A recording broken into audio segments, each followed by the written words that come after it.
Assalamualaikum warahmatullahi wabarakatuh. Fatihah biniyatil qubul wa tamami kulli sunnah ma'mul.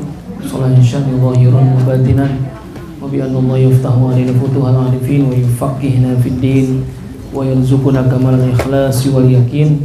Tsumma ila hadrati al-muallif hadzal kitab wa ala jami' usadina wa masyayikhina wa walidina wa jami'il mu'minin wal mu'minat wal muslimin wal muslimat ila hadratin nabi Muhammadin Mustafa Rasulullah sallallahu alaihi wasallam. Al-Fatihah.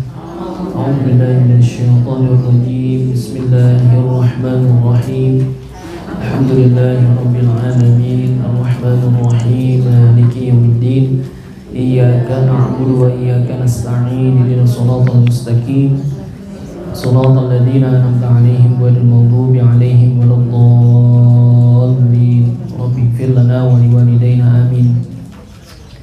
Sekali lagi kita baca Al-Fatihah untuk keluarga kita, saudara-saudara kita, orang-orang tua kita yang sedang sakit. Mudah-mudahan Allah angkat penyakitnya, Allah sehatkan badannya, senantiasa dipelihara oleh Allah Subhanahu wa Ta'ala.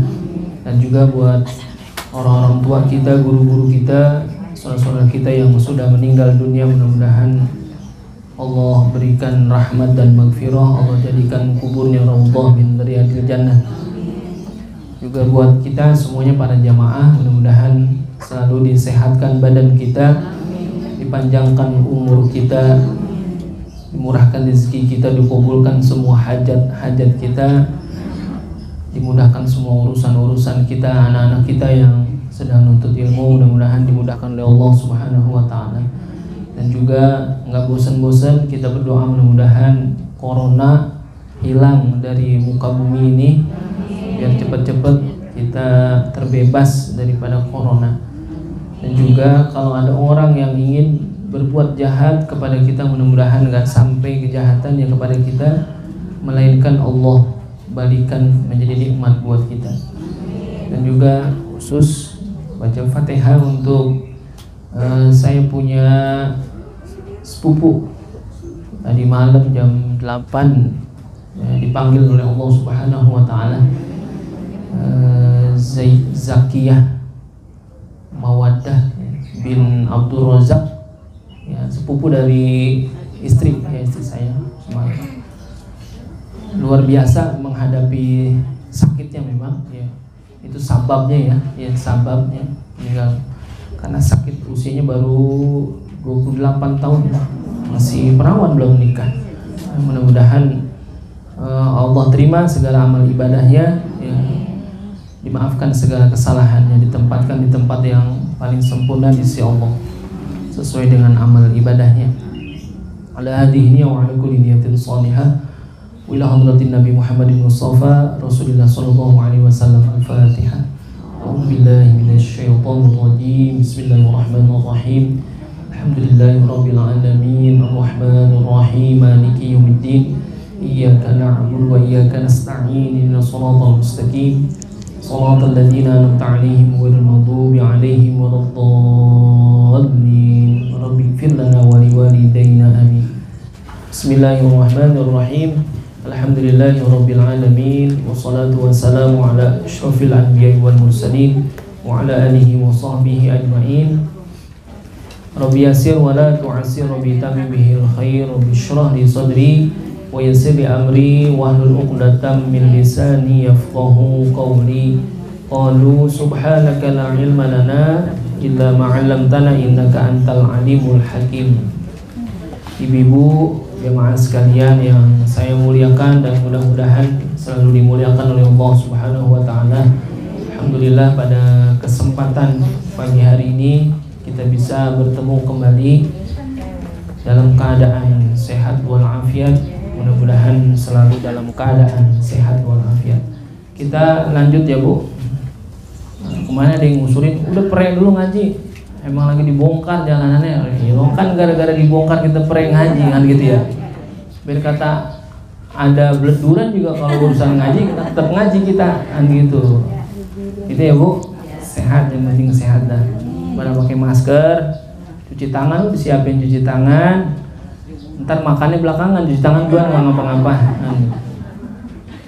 Kita lanjut yang ini Bu ya. Sul Muttaqin. Bismillahirrahmanirrahim. Halaman 41 Bu, di tengah tuh. Bismillahirrahmanirrahim. Ada ya. Dan bahwasanya orang yang berakal itu tiada ia hampir kepada yang lalai. Karena kemarin kita bicaranya ya, di kitab ini akan bicara tentang apa? Jadi akan aku haturkan dia pada menyatakan lalai dan fikir kan gitu. Nah ini Tuan Musonib mengatakan dan bahwasanya orang yang berakal itu tiada ia hampir kepada yang lalai. Jadi orang yang menggunakan akal sehatnya maka dia jauh daripada kata-kata lalai dalam hidupnya ya. Ada ya di tengah tuh, tengah-tengah pokoknya tuh. Sebelum ayat ya ayyuhalladzina amanu la taqrabus shalah tuh. Ada ayat tuh tengah-tengah tuh. Nah, di atasnya dua baris. Jadi bahwasanya orang yang berakal itu tiada ia hampir kepada yang lalai. Jadi orang-orang yang menggunakan akal sehatnya jauh daripada lalai dalam hidupnya. Ya kan? Lalai itu artinya apa Bu? Ya bisa jadi orang-orang yang lalai itu akan apa? Terlena kehidupannya jauh daripada kebaikan. Lalai. Maka ketahui olehmu bahwasanya lalai itu pada hakikatnya mabuk yang keji. Orang lalai itu jadi apa Bu? Lupa. Kayak orang mabuk gitu. Orang yang lalai itu seperti orang yang mabuk. Yang biru Bu kitabnya. Cari yang hijau mana juga 41 udah ketemu. Jadi bahwasanya lalai itu pada hakikatnya mabuk yang keji ya, daripada mabuk arak. Orang kalau mabuk itu kan minuman keras, pasti akan apa? Hilang akalnya. Nah, orang yang lalai itu sama seperti orang yang mabuk minuman keras, lalai dia. Jadi kagak ingat apa-apa. Omongannya jadi apa? Ngelantur ya. Omongannya jadi ketika apa yang dia ucapkan dia tidak sadar gitu. Jadi diperintahkan kita di sini untuk senantiasa ingat ya, zikir, jauh daripada sifat lalai itu. Bahkan dalam hadits Nabi ya Bu, ya dalam hadits Nabi itu disebutkan oleh Rasulullah SAW, i'lamu annallaha ta'ala la yastajibu du'aan min qalbin ghafirin. Kata Nabi, ketahui oleh kamu bahwasanya Allah Subhanahu wa ta'ala itu tidak akan menerima doa seseorang yang apa? Yang hatinya lalai. Jadi makanya kita introspeksi diri kita. Kalau misalkan di sini disebutkan bahwasanya lalai itu adalah seperti orang yang mabuk arak, yakni tidak sadarkan diri oleh mereka. Bahkan kata Nabi, orang-orang yang lalai, orang-orang yang hatinya lalai itu adalah termasuk orang-orang yang doanya tidak diijabah oleh Allah Subhanahu wa ta'ala. Jadi kita introspeksi dah. Kira-kira kalau sampai hari ini ada doa kita yang belum diijabah oleh Allah Subhanahu wa ta'ala, bisa jadi masuk dalam kategori yang apa? Qalbin ghafirin, adalah orang-orang yang punya hati akan tetapi hatinya lalai.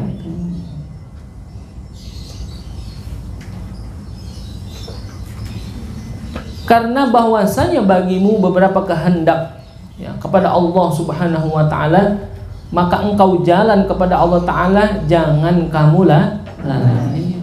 Jadi kita punya kehendak untuk beribadah kepada Allah, kita berkehendak untuk memuji kepada Allah, akan tetapi hatinya lalai, maka jadilah ia sia-sia. Ini dikasih contoh nih sama Tuan Musannif, seperti firman Allah Subhanahu wa ta'ala di dalam surah An-Nisa.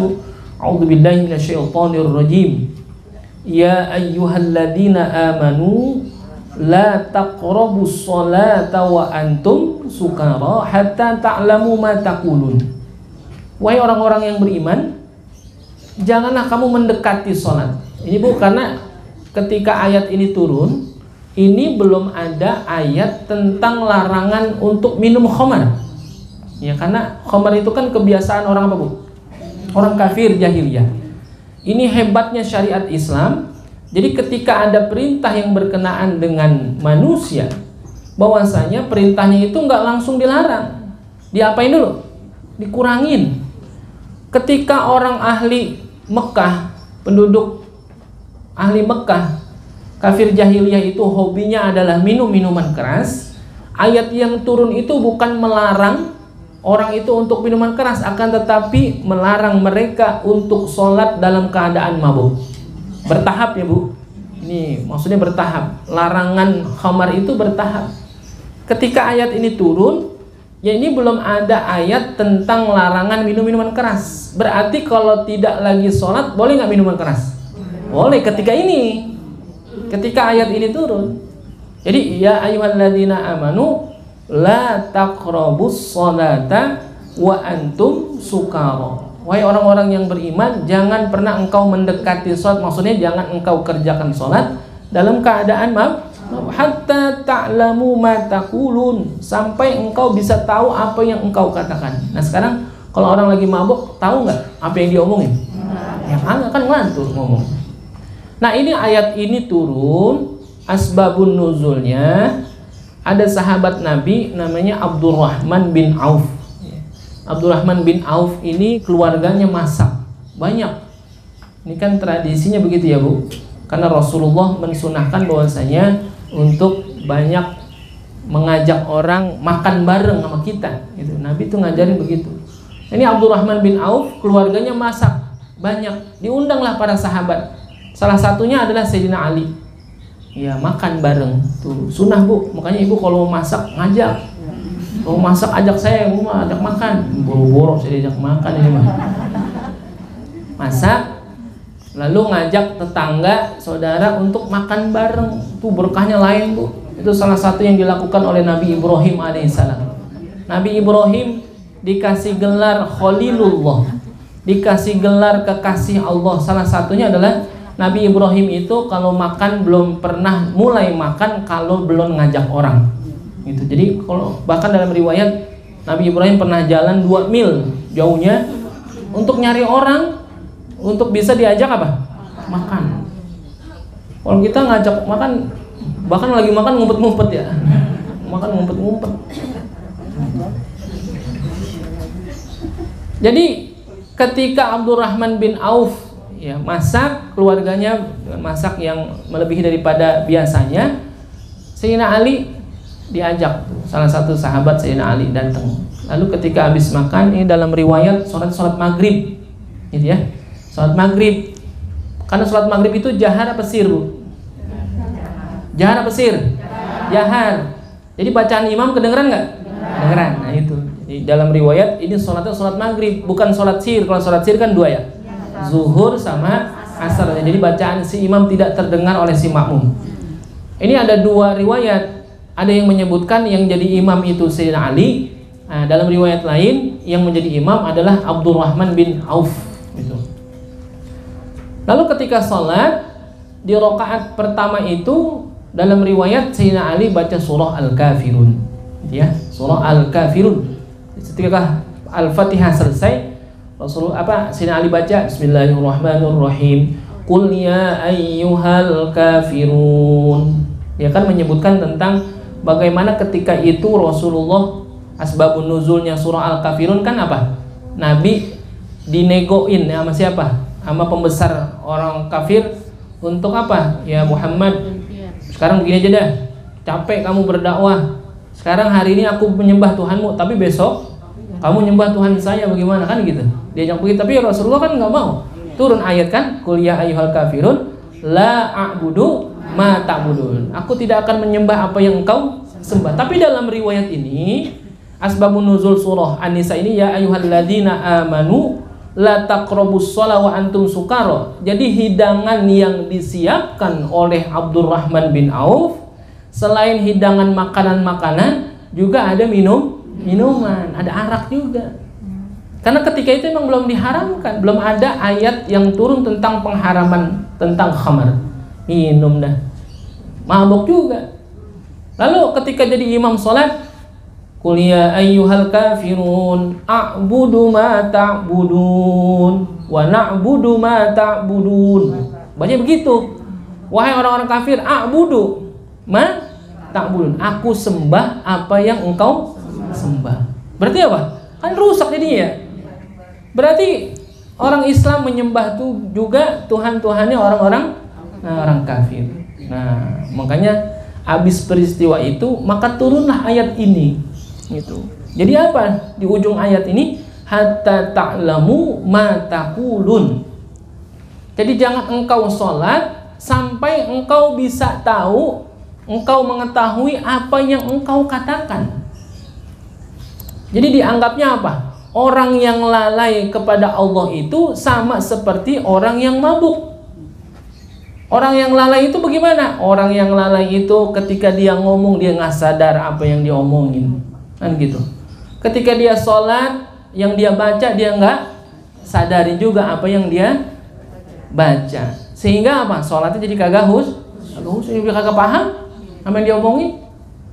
Kira-kira begitu nggak? Nah, sama juga tuh Bu, yang tadi hadis Nabi bilang bahwasanya tidak diterima doa seseorang adalah kepada orang-orang yang senantiasa berdoa akan tetapi hatinya lalai. Doa mah doa, mulut mengucap tapi hatinya lalai kemana-mana. Tuh. Lalai itu artinya apa? Bisa jadi kalau misalkan disebutkan dalam ayat dalam pengertian Tuan Musonib, orang yang lalai itu seperti orang yang mabuk, ya, orang yang mabuk arak. Artinya dia ngomong tapi dia nggak sadar apa yang dia omongin. Lalu dia ibadah juga dia nggak sadar dia lagi ibadah. Sekedar menggugurkan kewajiban saja. Itu termasuk golongan orang-orang yang lalai. Naudzubillah gitu ya. Kalau kita sampai masuk dalam golongan yang seperti itu. Gitu. Jadi dalam ayat ini disebutkan tuh. Tapi dalam riwayat yang lain disebutkan Bu, yang jadi imam bukan Sayyidina Ali. Dalam riwayat lain yang jadi imam adalah Abdurrahman bin Auf, ya, tuan rumahnya tuh, gitu. Karena memang ada keafdolan tuh Bu, kalau kita sholat, ya, sholat berjamaah, siapa yang jadi imam? Afdolnya adalah tuan rumahnya. Afdolnya tuh, kalau tuan rumahnya ahli dalam baca Quran, lalu dia jadi imam, ya, dia yang paling berhak memang.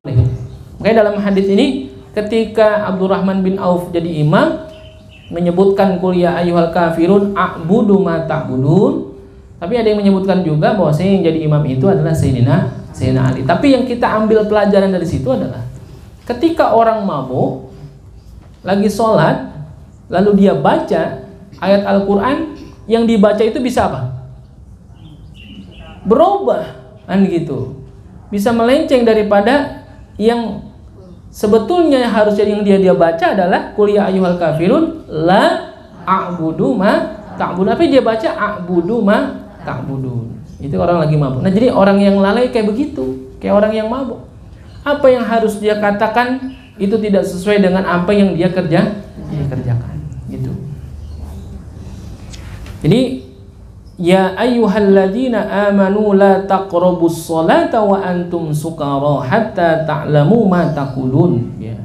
Jadi artinya hai segala mereka itu yang percaya, yang beriman, jangan engkau hampirkan akan sembahyang. Artinya jangan dekati, maksudnya jangan ngerjain sholat tuh. Karena tadi itu Sayyidina Ali dan Abdurrahman bin Auf riwayatnya begitu. Padahal engkau mabuk hingga ketahui olehmu barang siapa mabuk daripada arak lagi akan sembah ia, dan orang yang lalai itu tiada sembah selama-lamanya.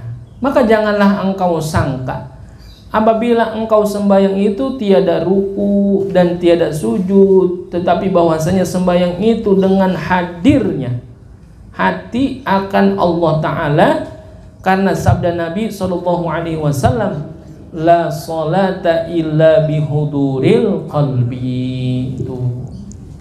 Jadi sholat itu bukan timbang ruku, timbang i'tidal, sujud, bukan hanya itu. Karena bicara sholat, kata Nabi, la sholata illa bihuduril qalbi. Tidak dianggap sholat kecuali orang yang menghadirkan maksudnya apa? Khusyuk. Gitu. Lah berarti sholat kita bagaimana ini ya? Kan kagak khusyuk kita. Ya kalau bicaranya tentang khusyuknya sholat, memang ada kesunahan kita untuk sholat khusyuk. Sholat kita dalam fikih kalau memenuhi syarat dan rukun udah apa tuh? Udah sah gitu ya. Kalau bicara fikih. Tapi kalau hakikatnya bicara tentang kebersihan hati, sholat itu mesti apa? Khusyuk. Khusyuk itu apa? Hudurul qalbi. Khusyuk itu adalah menghadirkan hati. Sekarang kalau kita sholat, hati kita hadir nggak? Jarang-jarang. Hadir nggak? Jarang-jarang ya. Tempo-tempo, tempo-tempo hadir, tempo-tempo. Banyakan mana hadir sama kagaknya? Kalau saya mah jujur aja, banyakan kagaknya. Kalau saya pribadi, emang susah bener. Gitu ya, emang. Kalau Imam Ghazali memang kalau sholat wajib, hukumnya apa? Coba kalau dalam fikih sholat itu wajib khusyuk, ya sholat kita semuanya kagak ada yang apa? Nggak ada yang diterima. Sampai mana nilai sholat kita? Seberapa banyak khusyuknya kita, ya situlah nilai sholat kita. Gitu. Kalau lempengan inget kerjaan, hilang itu nilainya. Ntar kalau inget khusyuk lagi ya baru kan. Nah ini Imam Ghazali ya dalam Ihya Ulumuddin ada menyebutkan gitu. Memang kadang-kadang kita ada hal-hal yang bisa sholat kita enggak khusyuk. Imam Ghazali menyebutkan walakinna dha'ifu, akan tetapi orang-orang yang lemah gitu ya, la budda wa ayyatafarraqu bihi fiqrahu. Ya, jadi orang-orang yang lemah itu artinya yang bicaranya tentang hatinya gitu ya, lemah. Jadi yang membuat pikirannya itu jadi tidak fokus jika sholat. Ya. Bicaranya beda lagi orang-orang yang sudah udah kuat gitu. Kalau orang-orang yang lemah, bisa jadi sholatnya itu dari segi penglihatan dan pendengaran itu bikin sholatnya jadi kagak fokus. Gara-gara ada yang dilihat, gara-gara ada yang didengar. Suka begitu nggak gitu ya? Sholat ada yang kita lihat jadi apa tuh? Jadi hilang fokusnya. Lalu ada yang apa? Didengar. Itu yang zahir ya. Didengar sama dilihat itu yang zahir. Apalagi yang kagak zahir. Yang di mana? Hati, pikiran. Lebih parah lagi itu. Makanya kalau kata Imam Ghazali, orang-orang yang dhaif minimal apa? Pandangan dan pendengarannya dijaga ketika sholat. Itu bisa berimbas ke dalam hati. Apa itu? Wa ilajuhu qat'u hadhil asbab.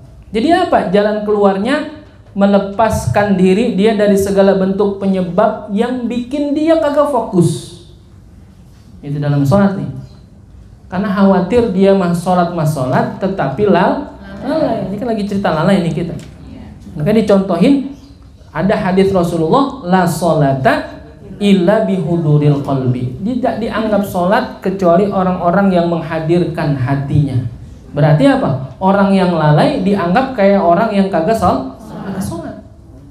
Kalau Imam Ghazali katakan bahwasanya bagaimana wa ilajuhu? Bagaimana obatnya?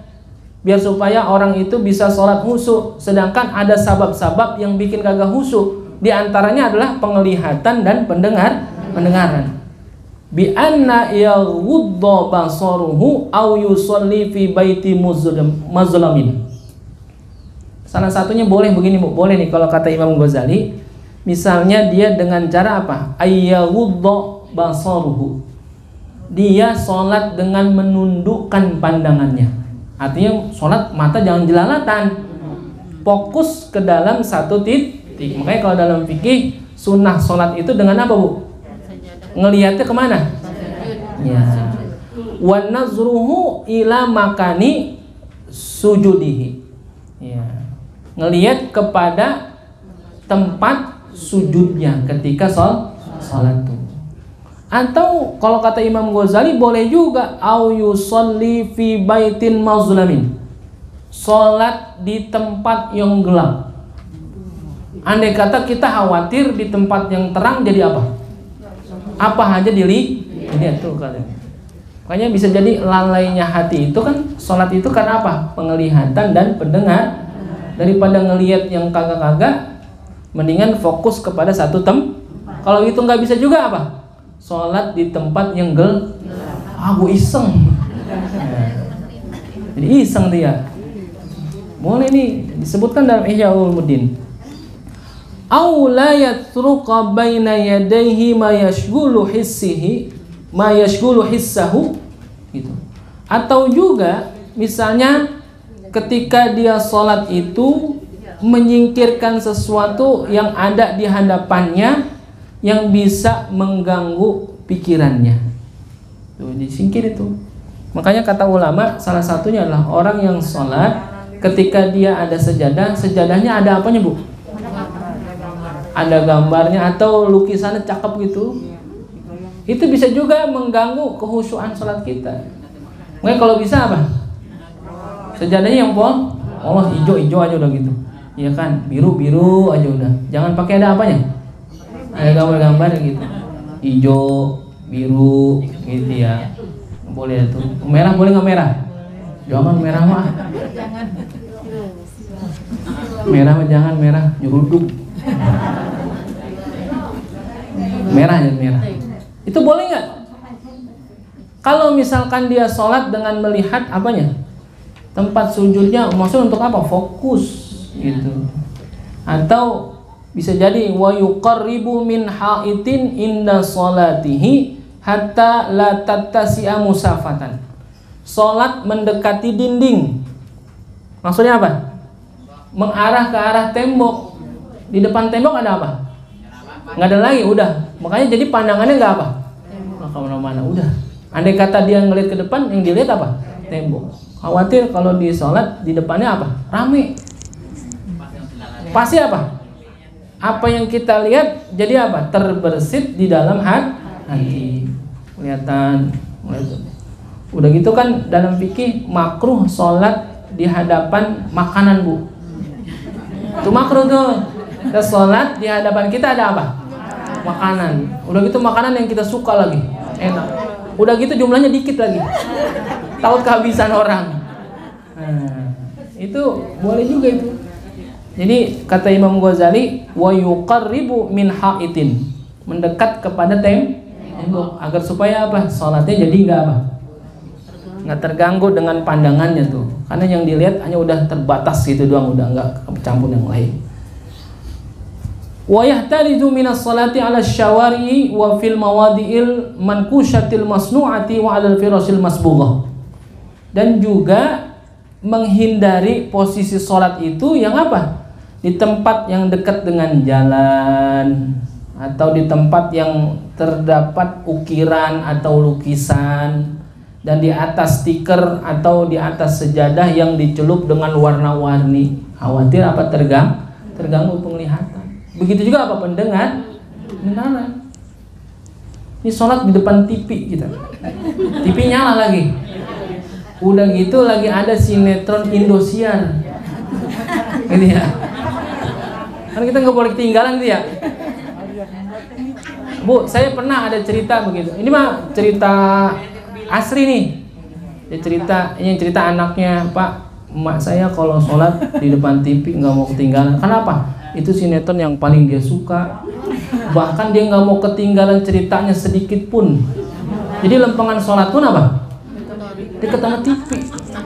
Nanti bagaimana ya? Dan sampai ketinggalan ceritanya nih, minimal dia dengar katanya. Ini jalan ceritanya kemana? Ya Allah. Ya, ini kan masuk dalam kategori apa bu? Lalai di dalam sholat. Padahal disebutkan la sholata illa bihuduril qalb. Jadi tidak dianggap sholat. Jadi sembahyang seseorang itu tidak dianggap melainkan ketika dia menghadirkan hati. Jadi seberapa banyak dia menghadirkan hati di dalam sholat, sebegitulah nilai sholat dia. Kalau Imam Ghazali menyebutkan minimal benar. Kita orang yang apa? Orang yang awam, gitu ya, orang yang dhaif. Minimal banget di 3 tempat Bu, ingat Allahnya. Minimal itu. Tapi ibu mau nggak dikata orang doif, orang lemah? Malah gak mau. Berarti apa? Ya harus meningkat kita, kualitas sholat kita. Jangan di 3 tempat itu doang ingat Allahnya. Minimal ingat Allah di mana Bu? Yang pertama di takbiratul ihram. Minimal batu. Allahu Akbar. Kadang-kadang kita takbiratul ihram aja udah kagak ingat Allah nih. Apalagi seterusnya. Gitu ya. Makanya kita disunahkan ketika takbiratul ihram itu berapa panjangnya harokat takbiratul ihram? Ini kan ada pertanyaan. Kita kalau takbiratul ihram harokat panjangnya itu berapa sih? Allah, apa panjang bener? Apa sedang? Apa tibang pendek aja? Karena di dalam takbiratul ihram itu ada nih niat. Ketika takbiratul ihram itu memuat niat udah cukup. Berarti kalau misalkan dia tibang berapa? 2 harokat bisa nggak? Bisa. Kalau emang benar-benar cukup. 4 harokat bisa. Atau 6 harokat dia pengen lebih berikhtiar. Karena niat sholatnya lebih panjang. Usolli fardal maghribi 3 rakaatin mustaqbilal kiblati adaan ma'muman lillahi ta'ala. Kan panjang tuh. Kan nggak mungkin kalau segitu panjangnya lalu dia Allahu Akbar. Kan nggak mungkin. Jadi kalau misalkan panjang berapa panjang harokat takbiratul ihram tergantung dia muat niatnya. Karena niat sholat itu harus apa? Qasad, ta'arud dan ta'yin. Menyengaja sholat, ta'arud sebut fardunya, ta'yin sebut apanya? Sholatnya. Jadi kalau orang niat sholat Allah, lalu dia niat usolli fardal maghribi lillahi ta'ala. Jadi udah qasad, udah ta'arud, udah ta'yin. Cuman ulama mensunahkan untuk ditambahkan usolli fardul maghribi 3 rakaatin mustaqbilal kiblati. Itu untuk apa? Mentakkid. Ya, ditambah wajib kalau makmum Allah. Khawatir kalau terlalu panjang, niatnya udah dapat, masuk lagi pikiran yang lain. Sering nggak begitu ya? Allah, udah dapat nih niatnya. Ngapa itu tadi ya? Itu yang tadi kita lagi kerjain, tak tahu apa terbayang-bayang sama kita, inget di hati kita tuh. Makanya ya kita ada kesunahan sebelum sholat baca surah An-Nas, minta perlindungan kepada Allah dari apa Bu? Udah syaitan sampai 3 kali dia. Qul a'udzu birabbin nas, malikin ilahin nas, sampai 3 kali. Nah sekarang apa yang bikin kita sulit untuk cenderung khusyuk Bu? Nah di sini kalau disebutkan bagaimana orang itu bisa cenderung ke dalam urusan-urusan sholatnya harus seperti apa? Fala ilaja li ihdarihi illa sarfal himmati ila sholat. Jadi orang kalau mau sholat itu bagaimana? Fokus kepada sholatnya. Kalau tadi kata Imam Ghazali minimal dia di mana? Takbiratul ihram. Itu orang awam situ. Atau yang kedua di mana Bu? Yang kedua iyyaka na'budu wa iyyaka nasta'in. Yang kedua tuh. Jadi minimal kita ingat Allah di takbiratul ihram atau di baca Fatihah tuh iyyaka na'budu wa iyyaka nasta'in. Lalu yang ketiga di mana? Di tasyahud akhir. Asyhadu an la ilaha illallah. Minimal di situ. Ya cuman dari saking panjangnya itu sholat, kita ingatnya di 3 itu kan rugi. Ya. Bagusnya seluruh sholat kita ngapain? Ingat Allah. Itulah yang disebutkan dengan hudurul qalbi. Sholat itu dengan khusyuk, yakni menghadirkan hati kita ketika kita sholat. Kira-kira bisa nggak Bu? Bisa nggak? Insya Allah bisa Bu. Dengan cara apa tadi? Fala ilaja. Tidak ada obatnya. Orang yang pengen sholatnya khusyuk, li ihdarihi, dengan menghadirkan hatinya itu, kecuali dengan apa? Illa sarfal himmati ila sholat. Kecuali cenderung dia kepada pentingnya, mengatakan dalam hatinya bahwasanya urusan sholat itu adalah penting. Ya sekarang ya bisa jadi kita sholat ada yang hanya menggugurkan kewajibannya saja. Dan juga tidak akan bisa orang cenderung kepada sholat. Wansiraful himmati, bagaimana cenderungnya dia kepada sholat itu tergantung daripada apanya? Yaqwi, daripada kuat ya, atau daripada lemah. Wa yad'afu bihasabi quwwatil imani bil akhirah wa ihtiqarud dunya. Bagaimana kuatnya imannya dia, keyakinannya dia terhadap apa? Terhadap kuat keimanannya terhadap akhirat dibandingkan dengan dunia. Jadi kalau mau sholat Bu, anggaplah bahwasanya dunia itu nggak ada apa-apanya. Ihtiqarud dunya, menganggap hina urusan dunia. Yang kita pentingin urusan akhir. Tapi pada prakteknya sekarang kira-kira kita mentingin urusan dunia apa akhirat?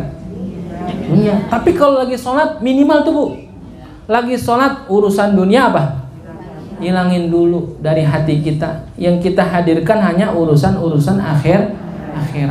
Udah tuh, bisa nggak kira-kira ya?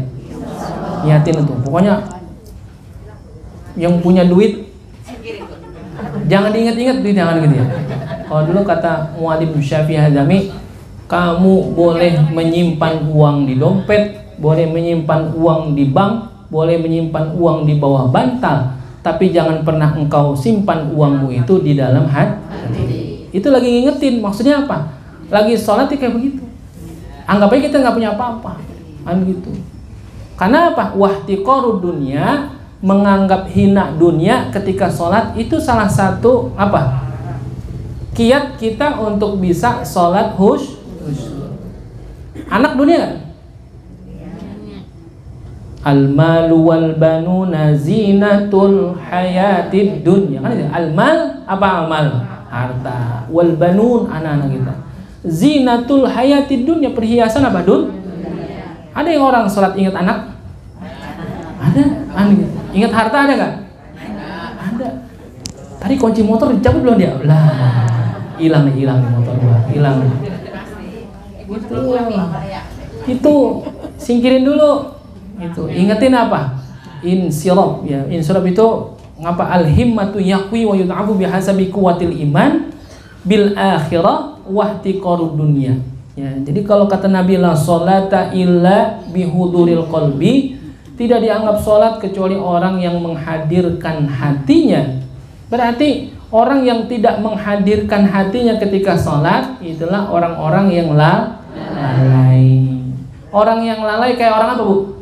Mabuk. Orang mabuk kalau ditanya ngaku nggak? Apa aja diakuin? Malah gitu ya?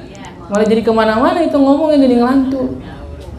Makanya salah satu yang di sini disebutkan bahwasanya tidak dianggap itu apa? Pekerjaan orang-orang yang lalai. Orang mabuk, lagi mabuk nih mah. Bedanya lagu-lagunya diapain juga kagak bakal apa? Nggak bakal berpengaruh karena apa? Emang lagi mabuk kan begitu. Yang orang yang lalai itu seperti orang yang mabuk, berarti apa? Tidak sadarkan diri. Karena tidak menganggap bahwasanya dia itu dirinya punya akal. Orang yang punya akal tidak akan bertindak semau dia. Dia tidak akan bertindak yang di luar daripada syariat agama. Tetapi orang-orang yang lalai itu karena dianggap seperti orang yang mabuk, jadi ketika dia melanggar perintah agama, keluar daripada syariat, dianggapnya biasa seperti orang yang mabuk tadi. Itulah orang-orang yang lalai. Itu ya Bu, mudah-mudahan kita dijauhkan dari itu. Sama juga Bu, kalau misalkan ditanya, bagaimana orang yang sholat tanpa ilmu? Apakah dia termasuk lalai di dalam sholatnya? Ya iya, karena dia nggak tahu apa? Nggak tahu syarat, nggak tahu rukun, mana yang wajib, mana yang sunnah, mana yang harus dibaca bener, yang mana kagak, kan lalai juga. Udah kagak tahu, kagak mau belajar, kan gitu. Jadi kalau emang nggak tahu ya belajar dia, biar supaya dapat pengetahuan tentang sholat. Al-Quran menyebut begitu ya, wailul lil musallin. Jadi bisa jadi neraka wail bagi orang-orang yang sholat. Karena apa? Orang yang sholat itu akan tetapi dia lalai akan sholatnya, ilmunya dia kagak pelajarin, kan gitu. Udah gitu ketika dia sholat kagak apa? Tidak menghadirkan hatinya ketika sholat. Jadi la sholata illa bihuduril Lebih. Karena bisa jadi ada orang yang sholat hanya dapat apanya Bu? Dapat apanya doang? Lelahnya doang, capeknya doang. Gitu. Karena kan pahala orang sholat kagak langsung diangkat ya. Kan ada prosesnya. Bahkan dalam Fathul Mu'in itu disebutkan pahala orang sholat itu pertama kemana? Langit pertama dulu, langit kedua, langit ketiga, 4, 5, 6, 7, baru sampai kepada Allah. Kita boro-boro bisa jadi sholat kita sampai ke langit pertama, sampai langit-langit juga kagak nyampe sholat kita. Ya udah dibalikin lagi. Gitu ya Bu. Cukup dah. Wallahu subhanahu wa ta'ala a'lam. Ini ada pertanyaan nih Bu. Nih ada pertanyaan. Kan kemarin suruh nulis. Ada juga yang nulis ini antu. Biarin dah. Ada pertanyaan. Assalamualaikum. Waalaikumsalam. Apakah boleh sholat ketika azan berkumandang? Gitu ya. Bolehkah sholat ketika azan berkumandang? Ini lagi azan. Gitu. Kalau sholat lagi azan boleh nggak? Kalau sholat lagi azan kagak boleh Bu. Oh lagi azan, Allahu Akbar, Allahu Akbar. Sholat lagi azan kagak boleh. Tapi kalau sholat sedangkan azan sedang berkumandang boleh nggak? Boleh Bu. Kalau kita sholatnya di mana nih? Lihat dulu kategorinya. Dalam sholat, dalam bab azan itu apa sih? Al-i'lan. Apa i'lan? Pemberitahuan. Bukan hanya pemberitahuan, azan itu juga apa? Panggilan juga. Untuk apa? Sholat berjamaah, biar supaya tahu itu. Ini sholat udah masuk waktu, ayolah kerjakan sholat. Nah sekarang pertanyaannya, orang yang sholat ketika azan, syarat sahnya sholat adalah apa? Dukhulul waqti, masuk waktu. Jadi kalau udah masuk waktu, boleh nggak kita sholat? Boleh. Adabnya adalah ketika ada azan berkumandang, selesaikan dulu. Kan yang azan bukan di rumah kita Pak. Azannya di mana? Masjid. Apakah sunnah juga kita dengerin? Sunnah Bu. Azan yang mana yang kita dengerin? Yang pertama kali dikumandangkan lalu kita Kalau semuanya kita tungguin, ini belum udah. Ngapa ada? Di TV. Kalau di TV kagak. Enggak, kalau di TV. Jadi yang azan yang langsung. Di TV enggak mesti. Mesti azan itu azan. Ngapa tahu muadzinnya baru bangun tidur? Kita udah dia baru azan. Tungguin lagi ya kagak usah. Jadi yang kita dengarkan adalah azan yang tadi apa? Pertama kali kumandangkan dan kita dengar. Itu afdolnya. Dari segi adab kita apain? Selesaikan dulu kita dengerin. Ada azan. Berarti udah masuk waktu. Boleh nggak kita sholat? Kecuali itu azan yang bukan menandakan masuk waktu. Ada nggak? Ada. Kalau di Masjidil Haram pasti azan berapa kali tuh? 2 kali kalau subuh. Sama sholat Jumat. Iya nggak? Sholat Jumat jam 11 sudah azan. Ngapain? Ngumpulin orang. Ntar azan lagi untuk ngapain? Berdirinya sholat Jumat. Subuh biasanya jam berapa tuh udah azan? Misalkan subuh 4:30, jam 4 azan. Boleh nggak? Boleh. Itu untuk apa? Sunnah azan untuk membangunkan orang. Kalau itu uruf di masyarakat kita boleh pakai. Kalau nggak uruf nggak usah. Jadi apa? Jadi masalah karena apa? Misalkan di masjid kita nih azan jam 4. Sedangkan subuh 4:30 orang apa? Wah ngigo nih dia. Boleh juga kalau mau bikin adzan begitu kasih tahu dulu gitu kepada orang banyak bahwasanya Masjid Al-Muhajirin mau menerapkan adzan 2 kali di waktu subuh. Adzan yang pertama adalah untuk membangunkan orang, adzan yang kedua menandakan masuk waktu sholat. Kalau udah dikasih tahu begitu udah semuanya udah paham, boleh. Ini mah kagak pakai pengumuman, tahu udah adzan aja. Yang adzan pasti diapain? Salah, udah gitu dia gede banget lagi sama muadzinnya. Emang dia mulu tuh yang adzan, gua gede banget, suaranya kagak enak. Udah gitu jam 4 dia adzan, mengkinan dah tuh.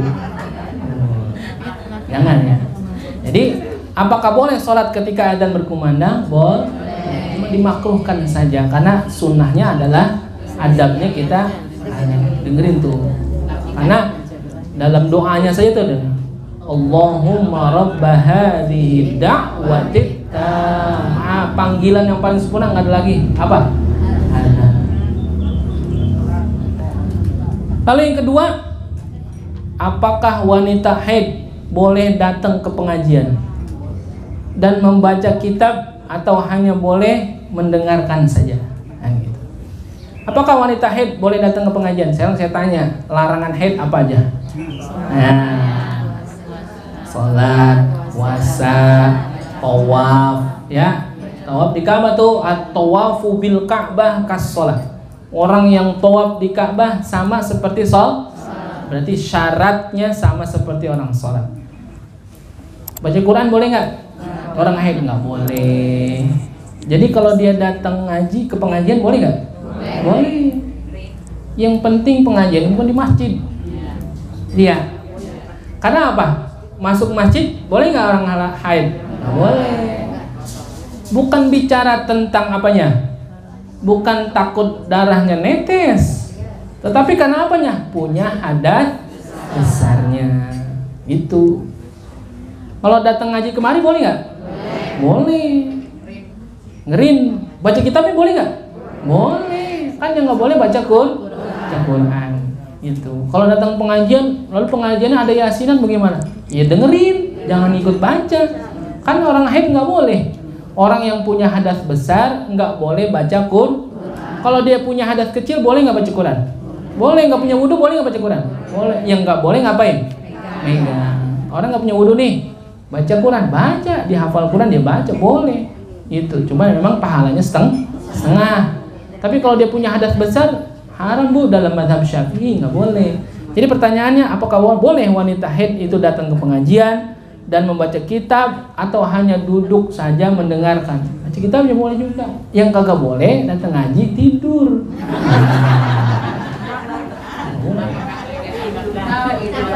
Gitu ya. Jadi boleh ya.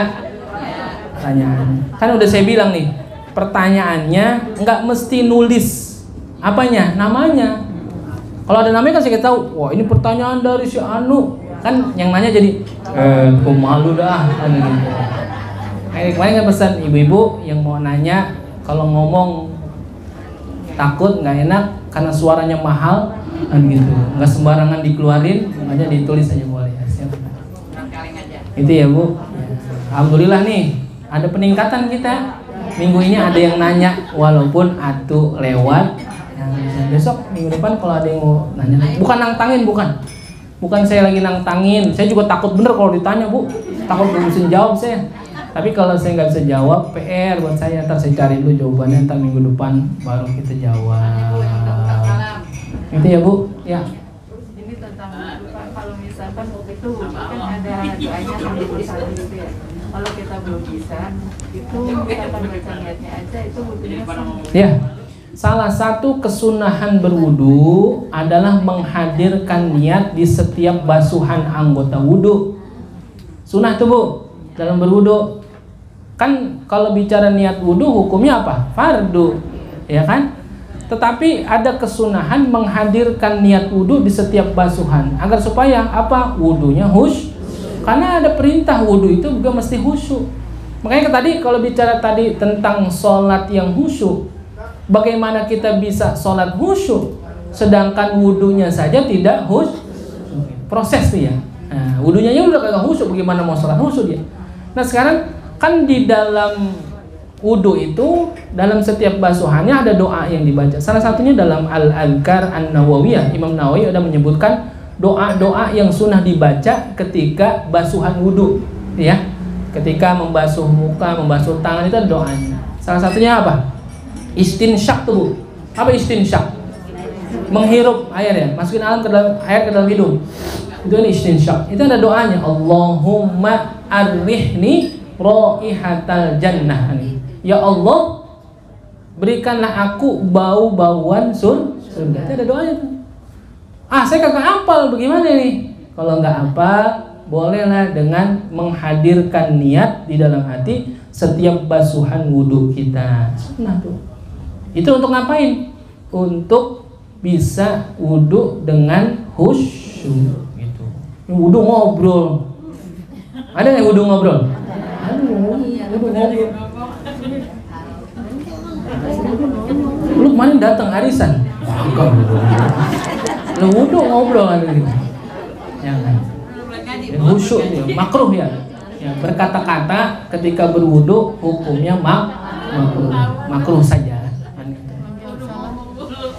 Wudhu ngomong mulu ya.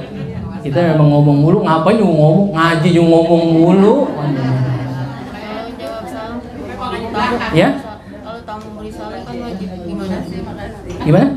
Kalau di wudhu, Ya. kita berkata-kata makruh, tapi ketika ada tamu murid salat kita kan wajib itu gimana? Wajib hukumnya. Ya, jawab. Fa idza huyitum bi tahiyyatin fahayyu bi ahsana minha aw mithliha gitu.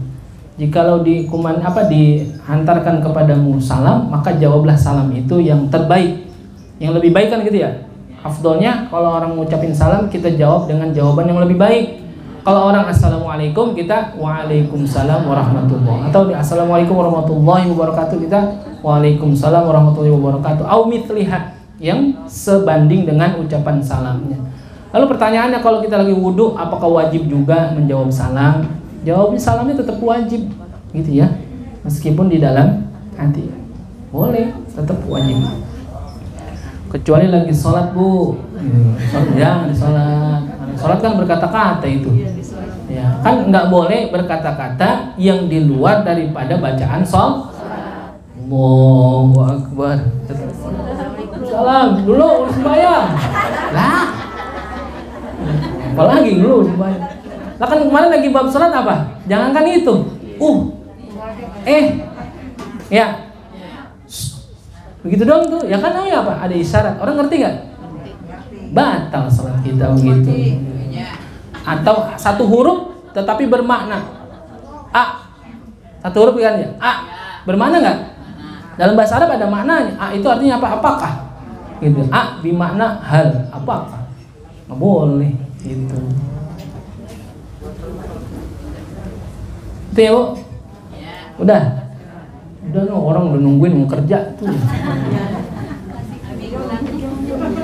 Kerja terus nih hari Minggu, makanya gajinya gede. Cukup ya bu? Ya mudah-mudahan ada manfaatnya. Mohon maaf kalau ada khilafnya.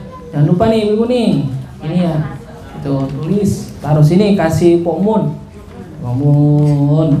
Kalau misalkan pertanyaannya banyak, ya kita jawab sesuai dengan waktunya saja. Ada yang belum dijawab, ibu jangan marah, nanti kita jawab di minggu berikutnya. Gitu ya bu, biar apa sih namanya? Kadang-kadang bahasan kita nggak sesuai dengan apa yang ibu pengen hari itu, lagi ada masalah apa kan gitu. Jadi ditanya. Insya Allah ada manfaatnya. Allah subhanahu wa ta'ala a'lam. Terima kasih, kurang lebihnya mohon maaf. Jangan lupa minggu depan bu pengajian bulanan dengan guru kita Mualim Kiai Sofwan Nizomi minggu depan ya.